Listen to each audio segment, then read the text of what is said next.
நானும் எல்லார மாதிரியும் இந்த எப்ஸ்டீன் ஃபைல்ஸ்ல அவனுக்கு தொடர்பு இருக்கு, இவனுக்கு தொடர்பு இருக்கு அப்படின்லாம் பேச விரும்பல. என்னை பொறுத்த வரைக்கும் இந்த எப்ஸ்டீன் ஃபைல்ஸ் மூலமா நம்ம தெரிஞ்சுக்க வேண்டியது ஒரே ஒரு விஷயம்தான். நம்மளையும் நம்மளை சேர்ந்தவங்களையும் நம்ம தான் பத்திரமா பார்த்துக்கணும். குறிப்பா பெண்களையும் குழந்தைகளையும். ஏன்னா எப்ஸ்டீன் ஐலாண்டில் மட்டும் இல்லை, இந்த உலகத்தில் இருக்க ஒவ்வொரு இடத்துலையுமே பெண்களுக்கும் குழந்தைகளுக்கு எதிரான குற்றங்கள் ரொம்பவே அதிகமாக தான் இருக்கு. ஏன் நம்ம தலைநகர் டெல்லியிலேயே இந்த வருஷம் ஆரம்பிச்ச ஃபர்ஸ்ட் 15 நாள்ல 807 பேர் காணாம போயிருக்காங்க. கடந்த ஜனவரி மாசத்துல மட்டும் 1777 பேர் காணாம போயிருக்காங்க. ஒரு மாசத்துக்கு 2000 பேர்னா ஒரு வருஷத்துக்கு கிட்டத்தட்ட 24,000 பேர் டெல்லியில மட்டுமே காணாம போயிருக்காங்க.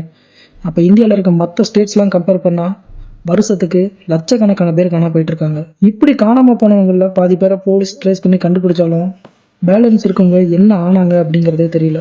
ஒரு வீட்டுக்கு வெளியே விளையாடிக்கிட்டு இருக்க குழந்தைய தூக்கிட்டு போய் ரேப் பண்றாங்க. ஸ்கூல் முடிஞ்சு தனியா வீட்டுக்கு போயிட்டு இருக்க குழந்தைய தூக்கிட்டு போய் ரேப் பண்றாங்க. ஃப்ரெண்டு வீட்டுக்கு போற குழந்தைய ரேப் பண்றாங்க. அவளை ஏன் பெத்த அப்பனே தன்னோட மகளுக்கு பாலியல் வன்கொடுமை பண்றான். அப்படிப்பட்ட உலகத்துல தான் நம்ம இப்ப வாழ்ந்துட்டு இருக்கோம். ஸோ முடிஞ்ச அளவு நம்ம தான் சேஃபா பார்த்துக்கணும். இப்படிலாம் பேசுறதுனால விக்டிம் பிளேம் பண்றேன் அப்படின்னு நினைக்காதீங்க.